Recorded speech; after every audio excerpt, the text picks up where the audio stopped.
ইসলামী আন্দোলন বাংলাদেশ মনে করে ব্যাপারটা এরকম হলো, যেরকম কোন এক ব্যক্তি হোটেলে গেছে খাওয়ার জন্য, ডাইলের মধ্যে দেখে এক আমের বাড়া চুষতেছে, কিন্তু চুকা নাই, মিষ্টিও নাই, কষও নাই। কিরে ভাই, আমের বাড়ার মধ্যে চুকা মিষ্টি কিছুই নাই যে?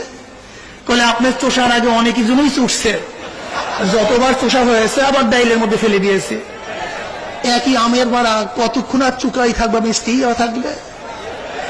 যেমন একই আমের বাড়ার মধ্যে বারবার চুষলে মিষ্টিও থাকে না, কষও থাকে না, রসও থাকে না। 1991 থেকে 96 পর্যন্ত বিএনপিকে দেখেছি, 96 থেকে 2001 পর্যন্ত আওয়ামী লীগকে দেখেছি, 2001 থেকে 6 পর্যন্ত আওয়ামী লীগকে আমরা বিএনপিকে দেখেছি, আবার আওয়ামী লীগকে দেখেছি, আবার যদি বিএনপিকে দেখি, এই বিএনপির মধ্যে আওয়ামী লীগের মধ্যে চুকা নাই, রস নাই, মিষ্টি নাই, কষ নাই।